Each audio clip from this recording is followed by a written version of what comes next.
Hello everyone, नमस्ते। I hope आप सभी बढ़िया होंगे। तो चलिए, आज हम 15 जुलाई को जो मैथ और रीजनिंग का पेपर हुआ था आपका एईडीओ का, उसमें से मैथ का क्वेश्चन देखते हैं। ठीक है, तो देखिए फर्स्ट क्वेश्चन। 100 व्यक्तियों में से 40 व्यक्तियों को चाय पसंद है, जबकि 58 व्यक्तियों को कॉफ़ी पसंद है और 26 व्यक्तियों को चाय एवं कॉफ़ी दोनों पसंद है। तो ऐसे व्यक्तियों की संख्या जिन्हें यहाँ पे नहीं है, नहीं तो चाय पसंद है और ना ही कॉफ़ी पसंद है। ठीक है, मतलब 40 व्यक्ति है जो चाय पीते हैं, 58 है जो कॉफ़ी पीते हैं और 26 व्यक्ति हैं जो दोनों पीते हैं। ठीक है, तो कितने ऐसे व्यक्ति हैं जो ना चाय पीते हैं और ना कॉफ़ी पीते हैं। ठीक है, तो देखिए कैसे क्वेश्चन बनेगा। आपका 40 व्यक्ति हैं, ठीक है, जो आपका क्या पीते हैं, चाय। ठीक है, और 58 हैं जो क्या पीते हैं, आपका कॉफ़ी। ठीक है, और जो 26 हैं वो आपका क्या पीते हैं, दोनों। ठीक है, टी और चाय दोनों। ठीक है, तो देखिए ये जो 26 दिया है वो टी में भी होगा प्रेजेंट और कॉफ़ी में होगा प्रेजेंट। ठीक है, दोनों में प्रेजेंट होगा, डबल डबल 26 हो जाएगा। ठीक है, तो सबसे पहले 40 और 26 को माइनस करेंगे। ठीक है, तो टी को आ जाएगा कि टी को कितना पसंद है। ठीक है, तो 40 माइनस 26। ठीक है, तो ये आपका आ जाएगा कितना, 14। ठीक है, और 58 और माइनस कितना करेंगे, 26। ठीक है, तो ये आपका आ जाएगा 32। ठीक है, तो ये चाय और कॉफ़ी ये दोनों को जोड़कर आपका आ जाएगा कि कितने पसंद है। तो ये हो जाएगा आपका कितना, 46। ठीक है, 46 है जो दोनों पसंद है। ठीक है, चाय पीते और कॉफ़ी, लेकिन चाय और कॉफ़ी दोनों कितने पीते थे, 26। ठीक है, तो ये आपका कितना आ जाएगा, 72। ठीक है, 72 ऐसे व्यक्ति हैं जिनको चाय भी पसंद है, कॉफ़ी भी पसंद है और चाय और कॉफ़ी दोनों पसंद है। ठीक है, दोनों पसंद है, और टोटल कितने थे आपके, 100। ठीक है, तो जब हम 100 में से 72 को माइनस कर देंगे तो आपका आ जाएगा ना कि कितने ऐसे व्यक्ति हैं जो ना चाय पसंद करते हैं और ना कॉफ़ी पसंद करते हैं। तो 100 माइनस 72 कर देंगे तो आपका आंसर आ जाएगा क्या, डी। ठीक है, 28 आ जाएगा आपका आंसर। ठीक है, नेक्स्ट क्वेश्चन को देखते हैं। देखिए 1/2 + 1/6 + 1/12 + 1/20 + 1/30 ऐसे करते करते ये एन टर्म्स तक गया है। तो इसे कैसे बनाएंगे, देखिए 1/2, तो 1 को हम लिख सकते हैं ना 1, और क्या लिख सकते हैं, -1/2। ठीक है, इसे लिख सकते हैं। और देखिए 1/6 को हम लिख सकते हैं +1/2। ठीक है, और -1/3। ठीक है, और फिर देखिए 12 को हम लिख सकते हैं, क्या लिख सकते हैं, 1/3। ठीक है, प्लस और माइनस में 1/4। ऐसे करते करते आप जाइएगा ना तो देखिए ये सब कट जाएगा आपका, इससे ये कट गया, इससे ये चला गया, इससे ये चला गया। ऐसे करते करते बस इसका पता है ये 1 बच जाएगा आपका। ठीक है, और ये माइनस में बच जाएगा लास्ट में आपका, माइनस में 1/n+1 बच जाएगा। ठीक है, तो 1 और माइनस में 1/n+1 को लेना है। ठीक है, और इसे कैलकुलेट करिएगा तो आपका आंसर आ जाएगा बी, n/n+1। ठीक है, इसका एक शॉर्ट टर्म जब भी ऐसे रहे ना तो देखिए जैसे कि 6 है तो 6 को हम लिख सकते हैं 2 तिहाई 6। ठीक है, और 12 को लिख सकते हैं 4 तिहाई 12। 2 3 में कितने का गैप है, 1 का। ठीक है, तो बस इसका 1/2 का ऊपर वाला टर्म्स ले लेना है, फर्स्ट टर्म्स, तो 1, और इसमें से माइनस कर देना है किसको, ये पहले वाला का फर्स्ट टर्म और लास्ट वाला का लास्ट टर्म। ठीक है, तो 1/n+1, बस शॉर्ट मेथड में रखने के लिए ना आपको ये चाहिए। ठीक है, ये तो आपका आंसर वहीं आएगा। ठीक है, नेक्स्ट क्वेश्चन को देखिए। श्रृंखला 1 2 4 8 16 और 2 के पावर n टर्म्स तक है। ठीक है, और इसका माथ पूछ रहा है, तो आपको पता होगा कि माथ बराबर क्या होता है, सम ऑफ टर्म्स। ठीक है, सम ऑफ टर्म्स और बट्टा में टोटल टर्म्स। ठीक है, सारे टर्म्स का जोड़ होता है और बट्टा में कितने टर्म्स हैं वो होता है। ठीक है, तो देखिए पहले यहाँ से आपको ऐसा निकालना होगा और फिर एन निकालना होगा, तब जाके ये बनेगा। ये जो आपका मैथ है ना वो जीपी दे दिया था। ठीक है, जीपी दे दिया था, जीपी के फॉर्मेट में है। देखिए 2 दूना 4, 4 दूना 8 ऐसे करके जीपी के फॉर्मेट में दे दिया था। तो देखिए एसिन का जो आपका फॉर्मूला होता है, देखिए ये होता है एसिन बराबर आपका हो जाएगा ए, ठीक है, इंटू आर के पावर एन माइनस वन, ठीक है, और बटा में हो जाएगा आपका कितना, आर माइनस वन, ठीक है। तो देखिए ए कितना दे रखा था आपका, देखिए ए कितना दे रखा था आपका 1, ठीक है, और आर के देखिए कितना देखा है, ए तो 1 और देखिए आर, आर आपका कितना 2 दूना 4, आर 2 दे रखा है, ठीक है। तो ए दे रखा है 1, ठीक है, और आर दे रखा है आपका 2, और देखिए इसका जो एन हो जाएगा ना, एन जो हो जाएगा इसका वो हो जाएगा आपका एन प्लस 1, ठीक है। तो ये हो जाएगा एन प्लस 1, ठीक है, और माइनस में 1, ठीक है, और बटा में आर माइनस 1, ठीक है, तो 2 माइनस 1, ठीक है। तो देखिए ये आपका हो जाएगा, सॉरी, ये आपका हो जाएगा 2 के पावर एन प्लस 1 और माइनस में 1, ठीक है, और बटा में 1, ठीक है। ये आपका निकल गया क्या, ए से निकल गया, ठीक है। और देखिए एन कितना था आपका, एन प्लस 1, तो ए से कितना निकला आपका 2 के पावर एन प्लस 1, ठीक है, और माइनस में 1 और बटा में ये एन 1 था तो एन एन लिख देते, 1 का तो कोई मतलब ही नहीं होता। एन कितना दे रखा है आपका, एन प्लस 1, कितना हो जाएगा एन प्लस 1। तो देखिए कौन से ऑप्शन में है आपका, डी में है। 2 के पावर एन प्लस 1, देखिए माइनस 1 और बटा में एन प्लस 1, ठीक है। तो इसका आंसर डी हो जाएगा, ठीक है। इस क्वेश्चन को देखिए, यदि 2 के पावर x माइनस 1 प्लस 2 के पावर x प्लस 1 बराबर 1280 हो तो x स्क्वायर प्लस 9x का मान क्या होगा, ठीक है। तो देखिए जब भी आपका माइनस में दिया हो पावर तो वो क्या हो जाता है आपका, भागा हो जाएगा, ठीक है। और जब भी प्लस में पावर दिया हो तो वो क्या हो जाएगा आपका, गुना हो जाएगा, ठीक है, गुना हो जाएगा। जैसे 2 के पावर x माइनस 1 तो इसे ऐसे लिख सकते हैं, ठीक है, 2 के पावर x बटा में 2 के पावर 1, ठीक है, और फिर प्लस और 2 के पावर x प्लस 1 तो यहाँ पे जोड़ है तो क्या हो जाएगा, गुना हो जाएगा, ठीक है। 2 के पावर x इंटू 2 के पावर 1, ठीक है। देखिए 2 के पावर x इसमें भी है, 2 के पावर x इसमें भी है, ठीक है। तो हम 2 के पावर x को बाहर कॉमन निकाल लेते हैं तो ये आपका क्या हो जाएगा, यहाँ पे बजाएगा 1/2 और प्लस में 2, ठीक है। तो देखिए ये 1/2 और प्लस 2 ये कितना हो जाएगा आपका 5/2, ठीक है। तो देखिए इसी का मान दे रखा है आपका 2 के पावर x, ठीक है, गुने में 5/2 और इसी का मान दे रखा है आपका 1280, ठीक है, कितना 1280, ठीक है। तो ये आपका 5 से चला जाएगा 2 5 6, ठीक है। और फिर देखिए ये 2 नीचे में है तो ये क्रॉस मल्टीपल हो जाएगा। तो देखिए ये 2 के कितने पावर में होता है, जो 256 होता है, तो 2 को 8 बार मल्टीप्लाई करिएगा ना तो 256 आ जाएगा, ठीक है।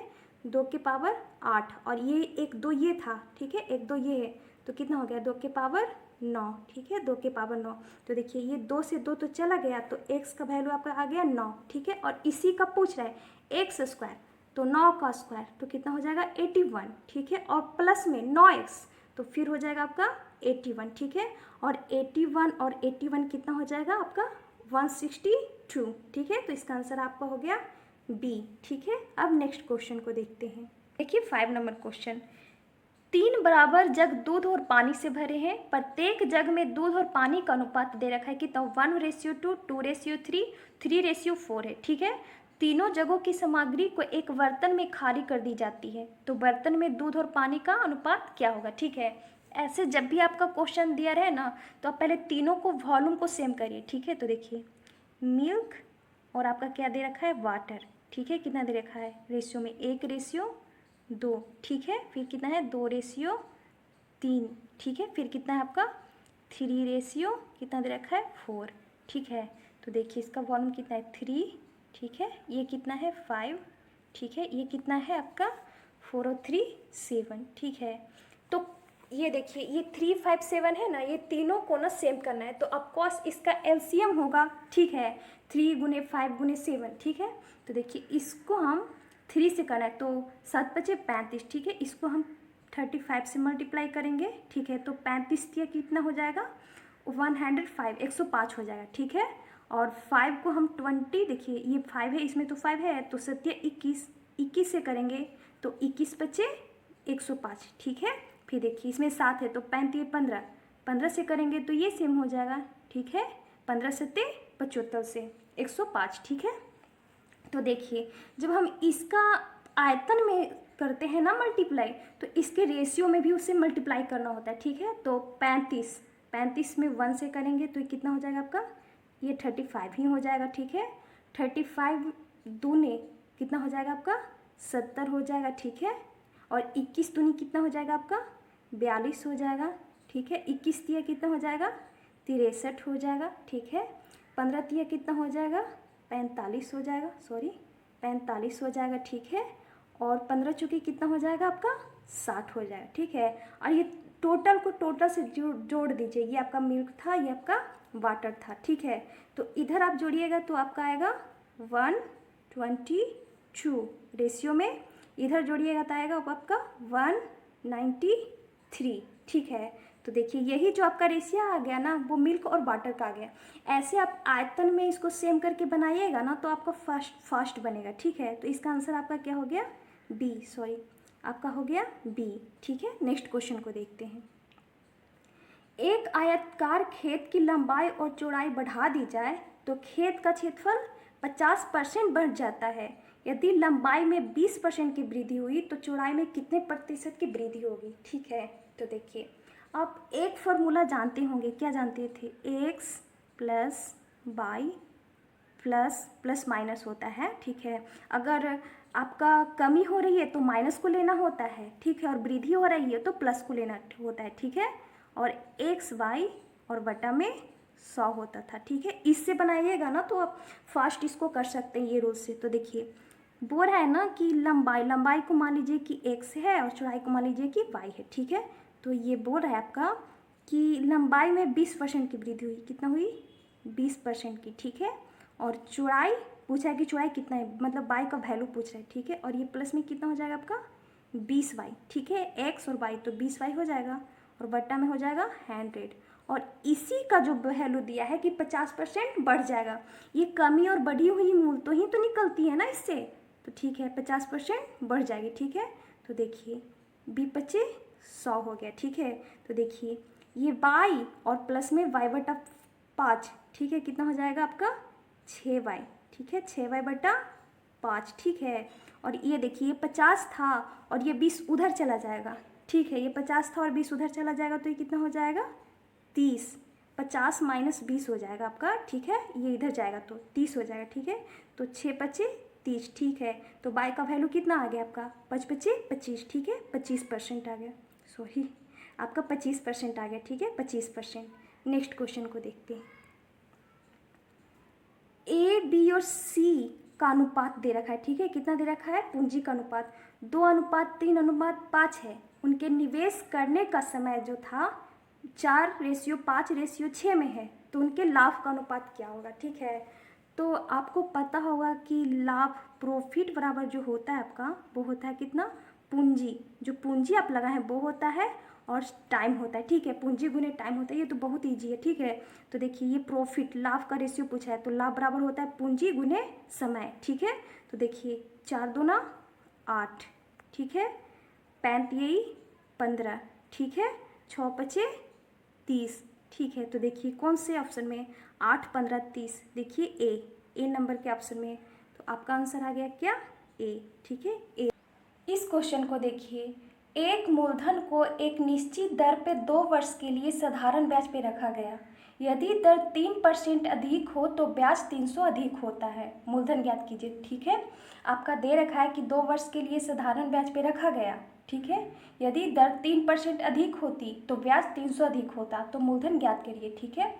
तो देखिए जब भी हम क्रयमूल को 100 मानते हैं, ठीक है, तो आपका सिंपल इंटरेस्ट हो जाता है, वो हो जाता है आपका RT, ठीक है, रेट और टाइम, ठीक है, का मल्टीपल। तो देखिए मान लीजिए कि ये बोल रहा है ना कि यदि दर 3% अधिक होती तो मान लीजिए कि आपका जो रेट है वो x दिया है, ठीक है। तो अगर 3% अधिक होती x + 3 हो जाती, ठीक है। तो देखिए इसका सिंपल इंटरेस्ट ये 1 साल के लिए ही हुआ, क्योंकि 1 से मल्टीप्लाई तो 2 साल के लिए निकालना है, तो 2 से मल्टीप्लाई करेंगे हम सिंपल इंटरेस्ट निकालने के लिए, तो ये हो जाएगा 2x, ठीक है। और ये हो जाएगा आपका 2x + 6, ठीक है। तो देखिए 2x दोनों में है, तो अधिक कितना हुआ, अगर 3 ज़्यादा लगाए तो आपका कितना हो गया 6, ठीक है। तो देखिए ये बोल है कि 300 अधिक होता, हम कितना बोलेंगे 6 अधिक होता। मूलधन कितना निकालना है, कितना माने थे 100, तो निकालना है आपका मूलधन 100। तो देखिए काट लीजिए, 6 × 5 = 30, ठीक है। और 50 से 100 में मल्टीपल करेंगे तो 5000, आपका ऑप्शन सी आ जाएगा आंसर। इस क्वेश्चन को देखिए, ₹12 का योग 3 सिक्के द्वारा किया गया है, जिसमें 50 पैसा 25 पैसे के सिक्के थे। दोनों प्रकार के सिक्कों की संख्या क्या है, ठीक है। बोल रहा है कि ₹12, मतलब टोटल कितने रुपए हैं आपके 12, ठीक है। और सिक्के कितने हैं आपके, टोटल 30 सिक्के हैं, ठीक है। तो देखिए ये तो आपका ऑप्शन सही हो जाएगा। देखिए 12 12 क्या है 24, तो ये तो हो ही नहीं सकता। टोटल सिक्के बोल रहा है कि सिक्के कितने, ठीक है। सिक्कों की संख्या पूछ रहा है क्रमशः क्या है, और ये बोल दिया है कि 30 सिक्कों द्वारा किया गया है, ठीक है। तो ये हो नहीं सकता। फिर 12 6 हो जाएगा 18, ये भी नहीं हो सकता। 18 36 हो जाएगा, ये भी नहीं हो सकता। देखिए 18 और 12, ठीक है। तो ये आपका हो जाएगा ना 18 12 30, तो ये आपका यही आपका आंसर हो जाएगा। ऐसे आप ऑप्शन से इसको पकड़ सकते थे, लेकिन देखिए और इसको चेक कर सकते हैं हम, ठीक है। देखिए इसका ₹12 आता है कि नहीं, ठीक है। तो 18 × 50 करेंगे ना, तो ये आपका कितना आ जाएगा 900, ठीक है। 900 आ जाएगा, ठीक है। 18 × 95 900 आ जाएगा, ठीक है। फिर कितना है आपका 12 × 25, ठीक है। तो ये आपका कितना आ जाएगा 300, ठीक है 300। तो 900 300 कितना हो जाएगा आपका 1200 हो जाएगा ना, आपका 1200 हो जाएगा, ठीक है। और ये 1200 क्या आ गया आपका पैसा, ठीक है। देखिए पैसा आ गया ना 30 सिक्कों द्वारा, तो पूछ रहा है कि सिक्कों की संख्या, और इसको आपको रुपए में बदलना है तो 100 से भागा दे देंगे, ठीक है। तो देखिए 12 आ गया, तो अब कॉस इसका आंसर क्या हो जाएगा, ये ए नंबर का हो जाएगा, ठीक है। नेक्स्ट क्वेश्चन को आप देखते हैं। देखिए किसी चुनाव में विजेता को 70% मत प्राप्त हुए तथा वह 16 मतों से विजयी हुआ, ठीक है। यदि कोई भी मत अमान्य ना हो तो चुनाव में डाले गए मतों की संख्या क्या है, ठीक है। तो देखिए मान लीजिए कि टोटल मत कितने थे 100, ठीक है।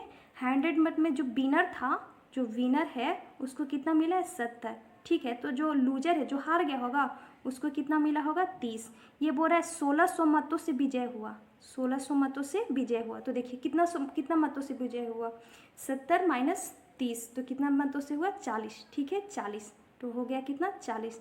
और बोल रहे हैं मतों की संख्या कितना है, तो हम मत कितने माने थे 100, ठीक है। तो और बट्टा में गुने में 100, ठीक है। तो देखिए इसी ये चला गया आपका 4 × 16 हो गया, ठीक है। तो देखिए कितना आ गया आपका 4000, ऑप्शन नंबर डी, ठीक है, इसका आंसर आ गया। अब नेक्स्ट क्वेश्चन को देखते हैं। इस क्वेश्चन को देखिए, किसी संख्या में 20% की वृद्धि की जाती है तथा बाद में 20% की कमी की जाती है, तो कुल वृद्धि या कमी का प्रतिशत क्या है। तो देखिए 20% की वृद्धि, ठीक है, और 20% की कमी, ठीक है। तो ये x + y और प्लस में x × y/100 होता था ना, तो जहाँ पे कमी होती थी वहाँ पे माइनस लेना होता है, ठीक है, माइनस लेना होता है। और फिर माइनस क्या होता है x × y बटा में आपका हो गया क्या 100, ठीक है। तो देखिए 20 से तो 20 चला गया, ठीक है, 2 0 से 2 0 चला गया, ठीक है। क्या आ गया आपका 2 2 4, 2 2 4, ठीक है। और माइनस, जब माइनस रहे ना तो वो आपका कमी हो जाता है, ठीक है, कमी हो जाएगा ये, तो 4% की कमी हो गई, ठीक। इस क्वेश्चन को देखिए, एक विक्रेता ने 350 में एक रेडियो सेट खरीदा, ठीक है, तथा उसकी मरम्मत में 100 खर्च किए। रेडियो के बेचने पर उसे 40% का क्या हुआ लाभ हुआ। तो रेडियो सेट का विक्रय मूल्य क्या है, ठीक है। तो देखिए 40% का लाभ हुआ, तो मानिए कि क्रय मूल्य कितना है 100, ठीक है। तो 40% का लाभ हुआ, तो आप कॉस्ट वो उसे 140 में बेचा होगा, ठीक है। जब 100 सीपी रहेगी, 40% का लाभ होगा, तब 140 एसपी हो जाएगी, सेलिंग प्राइस होगा जाएगा उसका, ठीक है। तो देखिए ये बोल रहा है कि 350 में रेडियो सेट खरीदा, 350 में वो खरीदा था, ठीक है। लेकिन फिर उसकी मरम्मत पे 100 रुपया खर्च किया, टोटल कितना हो जाए आपका 450 रुपया। ठीक है, तो देखिए वो जितना मैं लिया था, खर्च किया था, वो उसी पे तो अपना लाभ जोड़ेगा ना, कि कितना उस पे बेचा तो कितना उसका प्रॉफिट हुआ। ठीक है, ये जो उस पर जितने रुपए भी खर्च किए होते हैं, प्रॉफिट उसी पे जोड़ता है। ठीक है, कि मैं इतने में लिया, इतना लगाया, तब उसमें जाके उतना लाभ हुआ। ठीक है, तो टोटल क्रय कितना हो गया आपका 450। ठीक है, और हम कितने क्रय माने थे 100। ठीक है, और क्या पूछ रहा है, विक्रय मूल्य निकालने। तो विक्रय मूल्य कितना था आपका, क्या लिए थे आप विक्रय मूल्य का, 140। ठीक है, 140। ठीक है, इसका ये देखिए, किताब का है जो ऊपर और हम माने जो नीचे, और निकालना है वो बगल में। ठीक है, ये रूल आप याद रखिएगा तो नहीं भुलाइएगा। ठीक है, देखिए किताब क्या कर रहा है, क्रय मूल्य 450 है, हम क्या बोले 100 है, और निकालना क्या है आपका विक्रय मूल्य, तो 140। ठीक है, किताब कहे सो ऊपर, हम कहें सो नीचे, और निकालना है वो बगल में। ठीक है, तो देखिए 2 जीरो से 2 जीरो कट गया आपका। ठीक है, और 45 में आप 14 से मल्टीपल करेंगे तो आपका आ जाएगा 630। आपका आंसर हो जाएगा बी। ठीक है, अब नेक्स्ट क्वेश्चन को देखिए। एक पंखे का अंकित मूल्य उसके क्रय मूल्य से 20% अधिक है। यदि दुकानदार पंखे पर 10% का छूट देता है तो उसका लाभ क्या हो जाएगा। ठीक है, जब भी ऐसा क्वेश्चन रहे तो आप कॉस्ट प्राइस और सेलिंग प्राइस का रेशियो ले लीजिए। ठीक है, कॉस्ट प्राइस और सेलिंग प्राइस का। ठीक है, देखिए क्या हो रहा है कि 20% अधिक है, मतलब 100 का सामान है, लेकिन वो कितना दिखाता है कि 120 का है। ठीक है, ये छुपा है और ये दिखा है, ये आपका छुपा है और ये आपका दिखा है। ठीक है, फिर बोल रहा है यदि दुकानदार पंखे पर 10% छूट देता है, मतलब 100 का जो क्रय मूल्य है उसका, उस पर 10% का छूट देता है, तो कितना हो गया 90। ठीक है, ये इधर का कॉस्ट प्राइस होता है ना वो आपका, बस इतना याद रखिए कि ये छिपा मूल्य है और ये दिखा मूल्य, तो दिखा मूल्य में आपका सेलिंग प्राइस हो जाएगा। ठीक है, ऐसे करके आप कंफ्यूज मत होइएगा, छुपा मूल्य को कॉस्ट प्राइस में रखिएगा और दिखा मूल्य को सेलिंग प्राइस में रखिएगा। ठीक है, फिर देखिए इसका रिसीव लेते हैं, 0 से 0, 0 से 0 चला गया। ठीक है, तो ये 100 और 12 में 9 से मल्टीप्लाई करेंगे तो 108। तो देखिए यही तो पूछ रहा है ना, तो उसका लाभ कितना है, 100 का सामान था, 108 में बेचा तो 8 रुपये का लाभ हुआ, तो आंसर इसका ए हो गया। इस क्वेश्चन को देखिए, चीनी मिट्टी का बर्तन जिसका विक्रय मूल्य 3740 है, पर 15% तथा 12% की दो क्रमिक छूट दी जाती है, तो इसका अंकित मूल्य क्या होगा। ठीक है, जब भी छूट की बात करें ना आपका, तो आपको अंकित मूल्य पे ही मिलता है। ठीक है, जो मूल्य वहाँ पे अंकित रहता है उसी पे मिलता है। ठीक है, तो मान लीजिए कि अंकित मूल्य आपका कितना है x। ठीक है, x पे ही आपको कितना छूट मिल रहा है 15%, तो 100 में जब आपको 15% का छूट मिलेगा तो आपको कॉस्ट 85 रुपये पे करना पड़ेगा, 85/100। ठीक है, और फिर कितना बढ़ रहा है 12%, फिर कितना का दे रहा है 12% की छूट। ठीक है, और क्रमिक बोले तो ठीक है, तो 85/100 और 12% तो 88 में खरीदे होंगे, 88/100, और इसी का जो मान दे रखा है आपका, वो दे रखा है आपका कितना 3740 रुपया। ठीक है, आप देखिए इसे काट लीजिए, 17 बचे 85, 20 बचे 100। ठीक है, और क्या कटेगा, ये कट जाएगा आपका ये, हाँ 4 से काट लीजिए, 4 बचे 20। ठीक है, और ये कट जाएगा आपका 22 चुके 88। ठीक है, और कटेगा, हाँ ये कट जाएगा आपका 17 से, ये कट जाएगा आपका, ये कट जाएगा आपका किससे, 17 से कट जाएगा, 17 दूनी 34, 2200 कितना हो जाएगा आपका 220, सॉरी 220 हो जाएगा। ठीक है, और फिर ये 22 से 22 चला जाएगा आपका, 22 से 22 चला गया तो ये कितना बच गया 10। ठीक है, तो देखिए इधर ये 5 बच गया, ये 100 बच गया, और ये 10 में बच गया। ये 10 में 100 और 5, ये दोनों 100 और 5 नीचे है, यहाँ पे स्पेस कम था इसलिए नहीं दिख रहा है। ठीक है, तो ये आपका हो जाएगा कितना 5000 आंसर। ठीक है, 5000 आंसर। अब नेक्स्ट क्वेश्चन को देखते हैं। इस क्वेश्चन को देखिए, अमृता ने एक बैंक से 6% प्रति वर्ष की दर से 2 वर्ष और 6 महीने के लिए 6500 उधार लिए। इस अवधि के अंत में उसके द्वारा अदा की गई राशि क्या है। ठीक है, तो देखिए आपका यहाँ पे क्रय मूल्य दे रखा है। ठीक है, देखिए टाइम दे रखा है, आपका रेट दे रखा है, और क्या पूछ रहा है आपसे, अदा की गई राशि, मतलब मिश्रण पूछ रहा है। ठीक है, तो यहाँ पे हम क्रय मूल्य को 100 मानते हैं और जब क्रैमूल को 100 मानते हैं तो आपका जो ब्याज है, ठीक है, जो आपका ब्याज है, जो सिंपल इंटरेस्ट होगा वो आपका आर गुने टी हो जाएगा, ठीक है, समय गुने दर हो जाता है, ठीक है। और आपको इतना तो पता होगा कि जो इसका मिश्रधन होता है वो हो जाता है आपका मूलधन प्लस ब्याज, तो ये हो जाएगा 100 प्लस आर टी। ओके, तो देखिए आपका दे रखा है कि 6500 उधार लिए, ठीक है। तो देखिए यहाँ पे पहले देख लीजिए टाइम क्या दे रखा है आपका, 2 वर्ष 6 महीना, 2 वर्ष 6 महीना। ओके, तो 6 दूना 12, कितना हो गया, 2 दूना 4, 5/2 वर्ष, ठीक है। तो देखिए 5/2 और गुने में कितने, 6%, 6%, तो 3 दूनी 6, ठीक है, 35 15 और प्लस 100 प्लस और आर टी, तो मिश्रण कितना हो जाएगा, 115। ओके, अब देखिए नियत का तुलना नियत से कर दिया, ठीक है। 6500 ये बोल रहा है, हम कितना बुनेंगे, 100, निकालना क्या है आपका मिश्रधन 115, इस यहाँ पे देखिए 115। ओके, 2 जीरो से 2 जीरो चल गया, 115 में जब आप 65 से मल्टीप्लाई करेंगे तो आपका आंसर आ जाएगा 74 और 25, ठीक है, 7475, इसका आंसर डी आ जाएगा। Thank you.